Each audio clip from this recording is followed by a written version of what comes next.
Olá pessoal, nosso Câmara Aberta segue recebendo professores especialistas na preparação para o Exame Nacional do Ensino Médio. Nós produzimos programas especiais durante toda essa semana para auxiliar o estudante que vai fazer as provas do Enem, marcadas para os próximos dias 8 e 9. Hoje vamos abordar raciocínio lógico e matemática com o professor Tarcísio Filho. Então, avisa aí a seu filho, sua filha, sobrinho, sobrinha, chama o amigo e vamos assistir juntos a mais essa aula.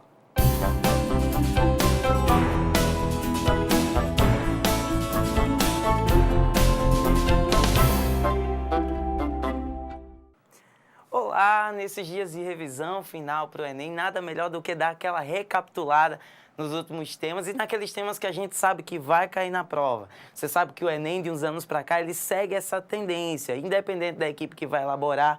O Enem é uma prova que pega aquele conteúdo do nosso dia a dia e leva nessa contextualização com as outras disciplinas. E a gente vai hoje para a temida matemática. Mas antes da gente começar com aquelas dicas de números, de cálculo e tudo mais, eu acho que tem algo que é muito importante todo mundo ficar bem ligado, bem preparado. O Enem é uma prova que vai cobrar do teu psicológico e a prova de matemática é repleta de textos e gráficos, tabelas, então fica ligado nas dicas que eu vou dar a partir de agora para você e aí a gente vai acompanhando mais 4 temas bem importantes para a nossa prova do Enem.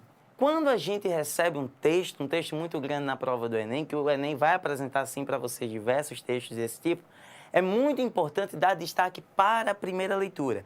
Eu costumo chamar a primeira leitura de leitura de identificação.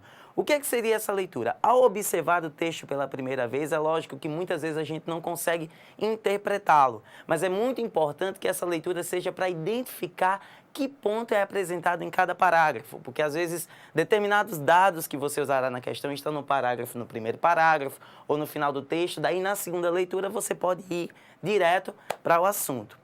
Outra coisa importante é que quando você visualizar gráfico, tabela na prova do Enem, você não vai ler a tabela numa primeira leitura, você não vai ler o gráfico numa primeira leitura. Todo o gráfico, toda a tabela apresenta para você um eixo vertical e um eixo horizontal.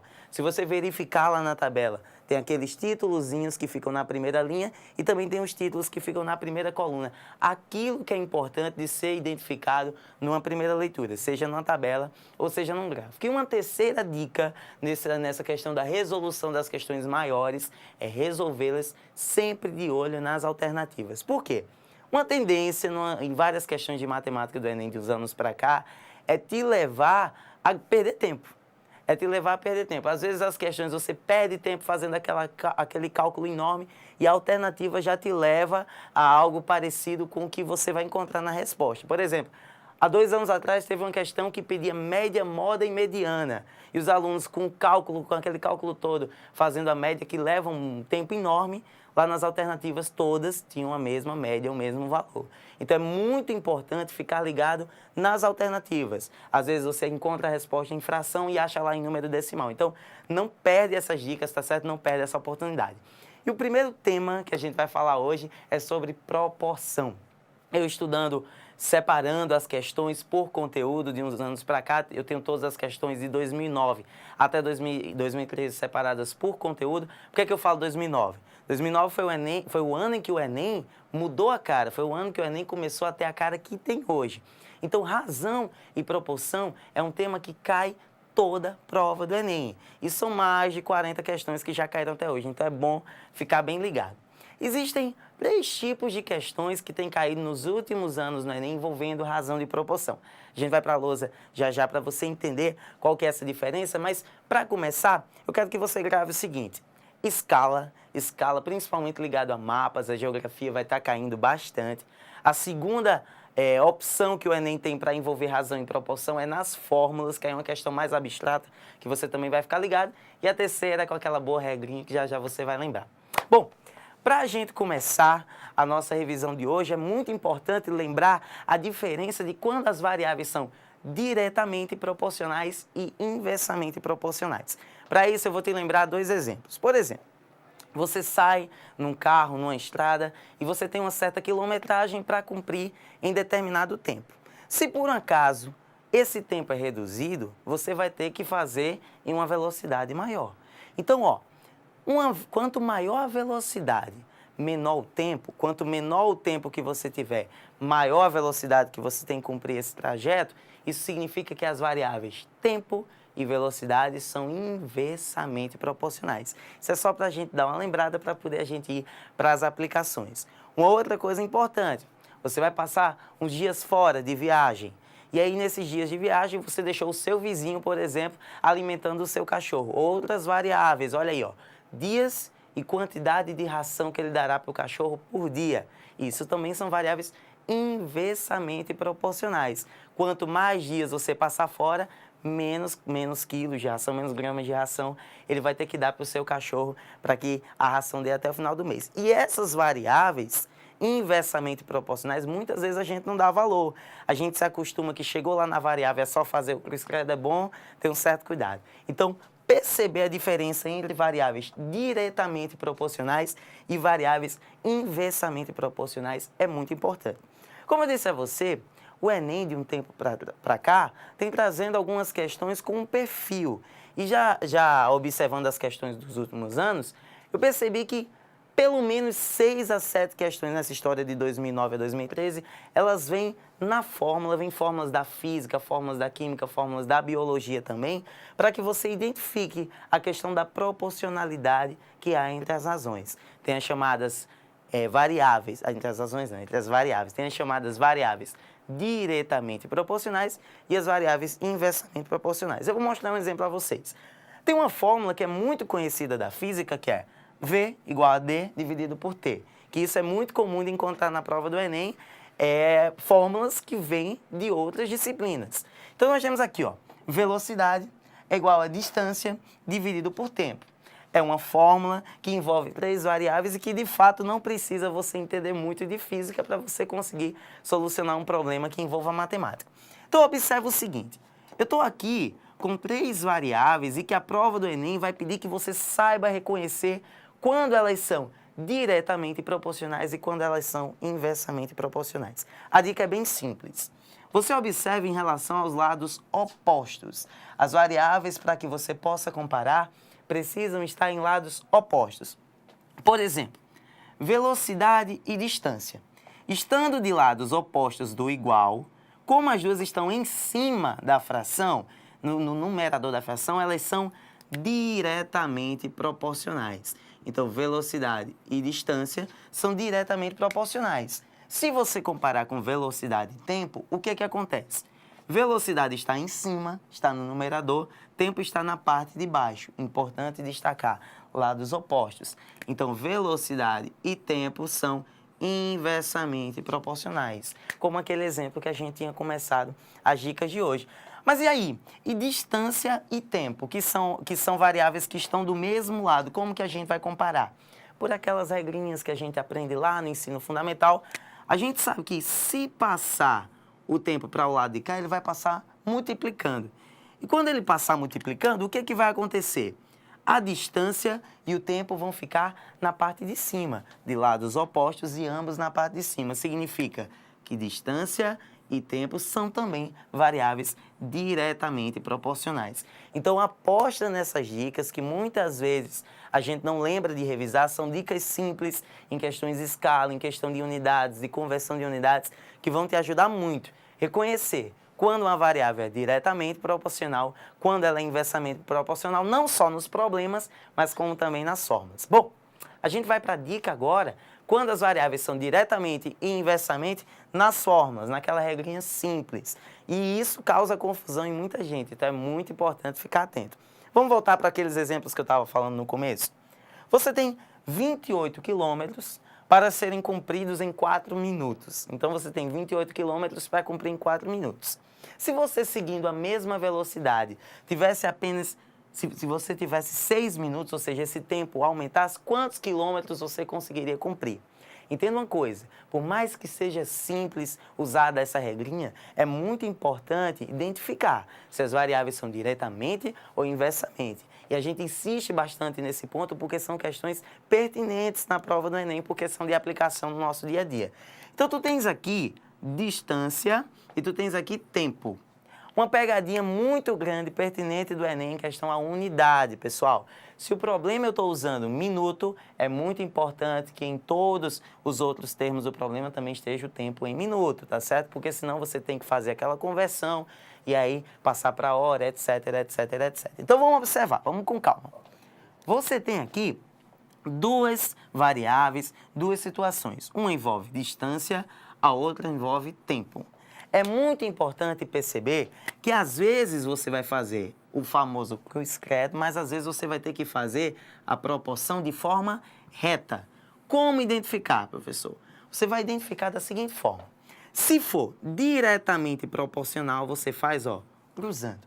Se for inversamente proporcional, você faz reto. Então vamos observar o seguinte, essa primeira situação. Quilômetros e minutos. Quanto mais quilômetros, quanto mais minutos, isso vai influenciar um outro de que forma? Quanto mais tempo você tiver para um determinado percurso, mais quilômetros você vai conseguir andar. Então, são variáveis diretamente proporcionais. Quando uma cresce, a outra cresce também. Significa que essa regrinha você tem que fazer de forma, ó, cruzando. Então, é 4 vezes x igual a 28 vezes 6. Revisa lá nas equações que isso daqui rapidinho sai a resposta. Mas nesse exemplo aqui, aquele que eu falei no comecinho do cachorro, eu vou deixar meu cachorro com o meu vizinho, ele vai ter que dar de comida. Se eu for passar 10 dias fora e o meu vizinho puder colocar 2 quilos de ração para ele, e eu resolver passar mais dias de férias, 20 dias de férias, quanto de ração que ele vai poder colocar por dia para o meu cachorro? Observa que você tem uma situação inversa aí. Quanto mais dias você passar fora, menos comida o seu cachorro vai ter direito por dia. Você está falando de variáveis inversamente proporcionais. E em caso de variáveis inversamente proporcionais, você não vai fazer a regra cruzando. Você vai fazer a regra reto. Então, seria 20y igual a 10 vezes 2. Então, essas dicas são muito importantes. Perceber a questão da variável diretamente e inversamente proporcional na fórmula.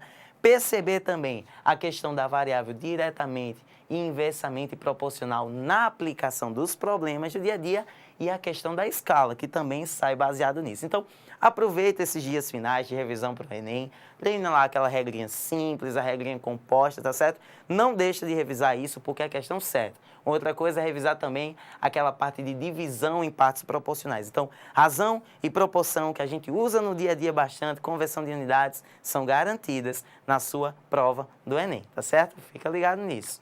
Segura um pouquinho, professor Tarcísio, para a gente fazer o intervalo, mas é bem rápido. Na sequência, continuamos com essa aula. Até já! Vem comigo conhecer quem movimenta a nossa cultura. Música, teatro, literatura, artes plásticas, você encontra aqui. Conheça a nossa gente. Se liga na Câmara. Venha fazer um passeio pelos bairros de João Pessoa. Conheça histórias e personagens pra lá de interessantes. Se liga na Câmara. Acompanhe as ações dos parlamentares que trabalham para melhorar a qualidade de vida dos pessoenses. Os projetos beneficiam você. Se liga na Câmara.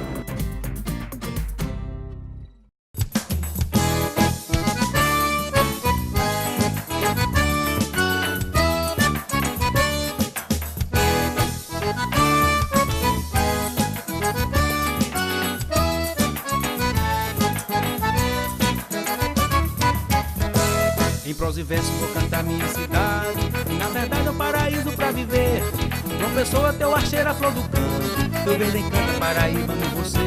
Com tuas ruas, tuas praças e palmeiras, com tuas feiras, tuas festas, tua paz, com tuas praias cheias de gente faceira. João Pessoa, querida, tu é demais.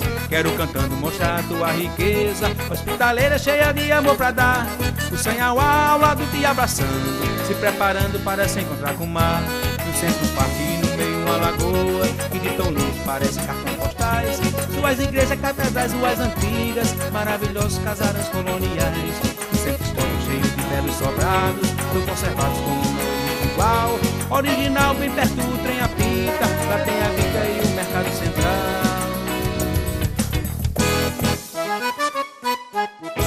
Tens Fiz uma mata com um verde deslumbrante, tão importante que é reserva florestal, tão bela e limpa com o nome Buraquinho, um grande orgulho para a nossa capital.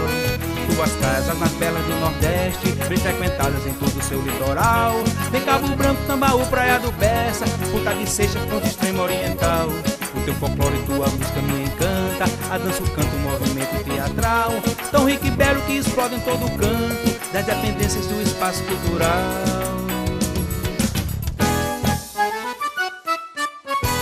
Em prosa e verso vou cantar minha cidade, e na verdade é o paraíso pra viver. João Pessoa, teu Archeira, flor do campo, teu verde encanta Paraíba, ama você. Com tuas ruas, tuas praças e palmeiras, com tuas feiras, tuas festas, tua paz, com tuas praias cheias de gente parceira. João Pessoa, querida, tu és demais.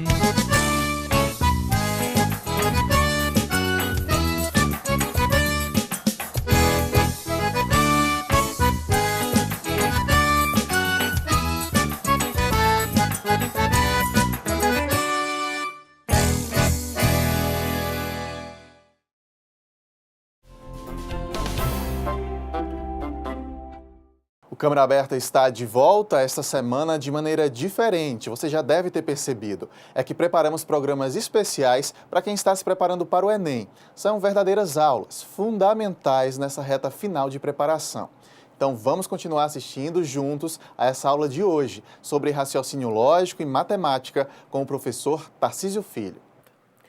Então, nessa reta final do Enem, também é muito importante dar destaque à parte geométrica da prova do Enem, que também, nos últimos anos, virou tendência justamente, como eu disse, pela aplicação no dia a dia, no nosso contexto, da nossa vida, do nosso cotidiano. E o mais importante, o que vem caído mais nas provas do Enem dos últimos anos, vem a ser a geometria plana básica. Então, a partir da geometria plana básica, do envolvimento com o triângulo retângulo, com aquelas teorias básicas, vai sair todo o nosso conteúdo, todo o nosso desenrolar em todas as partes da geometria. Então, hoje, nessa revisão, a gente não poderia deixar de falar das fórmulas básicas diárias das figuras da geometria plana. Parece muita coisa, mas a gente vai começar da seguinte forma, observando que tem figuras básicas e muitas vezes o erro é não reconhecê-las. A classificação, aquela que a gente conhece lá no ensino básico, ela é de muita importância, porque classificar uma figura, observá-la, entendê-la, identificá-la, sem dúvida vai te ajudar bastante nas questões do Enem. Bom, tem figuras básicas que você já conhece as fórmulas e é muito importante saber as fórmulas das áreas das figuras da geometria plana. Estou aqui com alguns exemplos para a gente dar aquela revisada e logo depois resolver um probleminha. Então você tem aqui ó, a figura básica, a figura do triângulo, que você sabe que uma das fórmulas de calcular a área dele é base vezes altura dividido por 2. É aí que mora o perigo. Existem outras formas de calcular a área do triângulo. Fica ligado nisso, dá uma pesquisada nisso. E o perigo mora também onde as pessoas que muitas vezes não percebem que a altura do triângulo não é essa medida e muito menos essa medida. A altura do triângulo é a medida que forma com a base, ó, 90 graus. É a parte perpendicular, tá certo? Então, tem que ter muito cuidado na hora de identificar esse elemento. Às vezes a questão ela vem com mais informação do que se deve. Eu posso botar número à vontade aqui, aqui, aqui. Então, procure usar teorema de Pitágoras, o que quer que seja, para entender que a altura é essa medida aqui. Ou se eu estiver considerando como a base essa medida que eu identifiquei com 7, a altura seria essa daqui. Ou se eu estiver identificando como a base essa daqui, a altura seria essa terceira que eu estou marcando. Então, é muito importante perceber no triângulo, isso é uma pegadinha séria que tem aparecido nas provas, saber identificar qual que é essa altura utilizada na fórmula da área do triângulo. Muito importante perceber também a fórmula da área do paralelogramo. Só que muita gente, por não entender a definição do paralelogramo, acaba se confundindo. Entenda uma coisa, gente.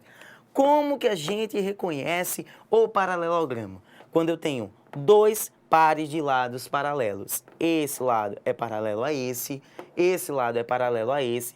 Então, em todas as situações que você tiver dois pares de lados paralelos, a área é base vezes altura, tá certo? Então, essa fórmula, base vezes altura, ela tem uma aplicação muito grande em questões. Mas eu repito, ter cuidado com essa noção de altura. A altura tem que ser perpendicular com a base. A altura não é nem essa, nem essa. Professor, e nas situações em que a altura não é apresentada? possivelmente ele vai te levar a tentar encontrá-la. De que forma? Informando essas medidas, e aí você vai ter que apelar para o bom e velho Teorema de Pitágoras. E o que é que o Teorema de Pitágoras fala? Que quando a gente tiver num triângulo retângulo, em relação a esses lados, o maior lado, que é o chamado de hipotenusa, e os outros dois lados são chamados de catetos, o que acontece? Sempre que você levar a medida da hipotenusa a 2, tem que ser igual à medida desse cateto elevado a 2, mais a medida do outro cateto elevado a 2. Se isso acontecer, só se isso acontecer, é um triângulo retângulo. Então não esquece desses detalhezinhos que parecem bobos, mas que são bem cobrados na prova. Então, analisando essa figura do paralelogramo aqui, ela não deixa de ter um triângulo retângulo. Então, através desse triângulo retângulo, você consegue, inclusive, analisar e descobrir essa altura. Então, fique atento a esses pequenos detalhes. Pessoal, entendam, retângulo é um paralelogramo, quadrado é um paralelogramo. Todas essas figuras, elas têm lados paralelos, lados opostos paralelos. Então, são a mesma fórmula. É base vezes altura. Lógico, num quadrado, ele tem os 4 lados iguais, então a base vai ser igual à altura. Mas para a gente não ficar apelando para diversas e diversas fórmulas, entender que quando é um paralelogramo é base vezes altura. O losango é um paralelogramo também. Porém, o losango ele tem uma fórmula específica dele também que vai te ajudar, que seria diagonal maior vezes diagonal menor dividido por 2, tá certo? Então, diagonal maior vezes diagonal menor dividido por 2. Qual a diferença do paralelogramo para o trapézio? É muito importante observar essa diferença e entender, acabar com o preconceito e entender que o paralelogramo é um trapézio também.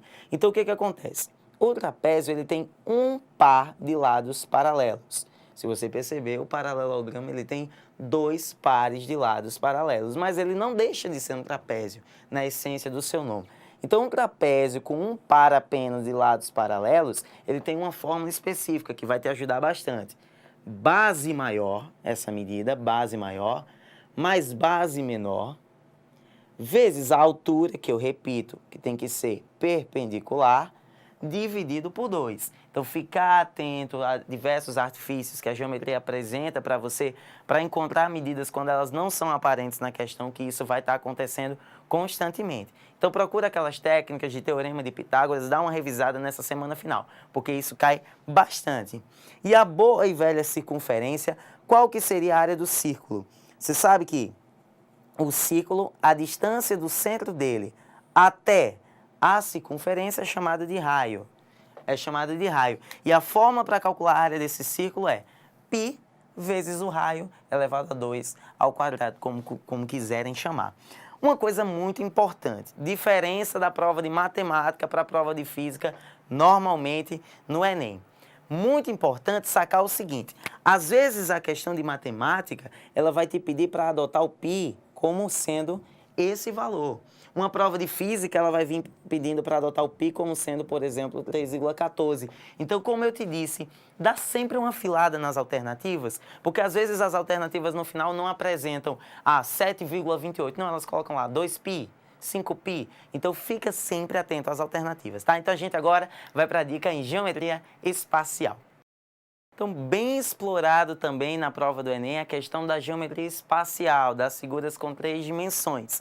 E uma coisa que não vai faltar na sua prova é a questão do volume de sólidos, tá certo? Então, você lembra que os sólidos geométricos podem ser poliedros, eles podem ser corpos redondos. Então, essa classificação ela é bem importante, só que eu vou te dar uma dica que ela é essencial e vai te ajudar bastante na tua prova do Enem.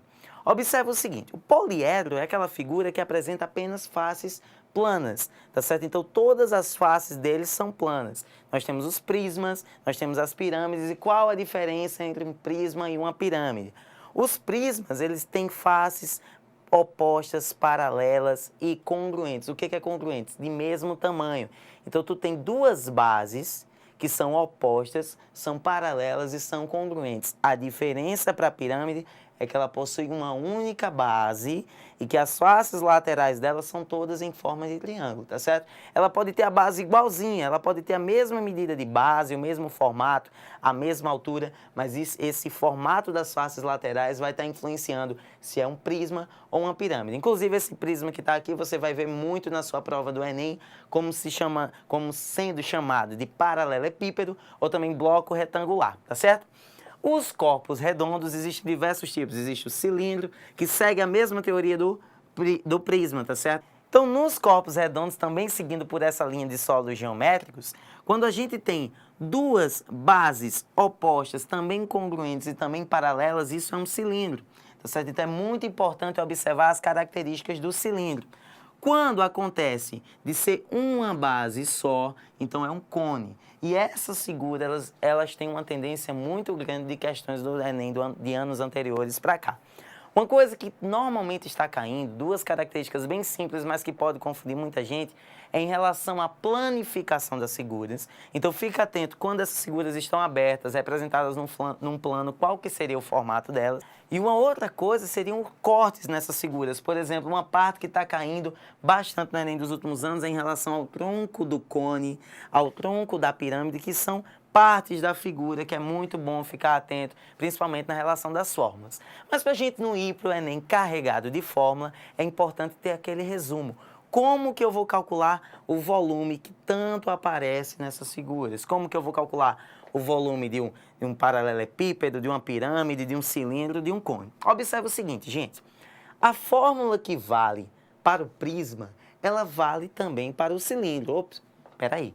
Uma fórmula vale para o paralelepípedo, para o prisma. E também vale para o cilindro. Se esse daqui é um poliedro e aquele dali é um corpo redondo, sim.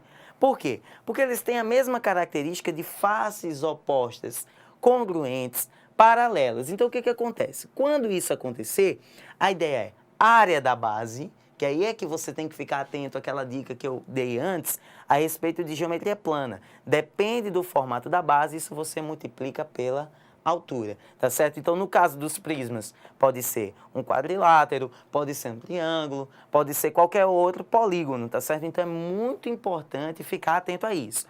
Já no cilindro, normalmente vai ser um círculo. Então, fica ligado nessa questão que o volume de figuras como essas é a área da base vezes a altura. Já, se a figura ela convergir para um ponto, como no caso da pirâmide e também como no caso do cone, fica atento porque a fórmula é bem parecida, só que ela vai ser 1/3. No final você vai fazer essa divisão. É a área da base também. Mais uma vez, isso vai depender do formato da base, vezes a altura, só que aí você vai calcular 1/3 desse valor. Para finalizar por hoje, eu vou te dar umas dicas essenciais. Fica ligado naquelas questões de estatística, principalmente no que diz respeito a medidas de tendência central. A moda, a média, a mediana, que sempre caem nas provas do Enem. Em geometria espacial, fica ligado também na diferença entre volume e capacidade, na conversão de unidades.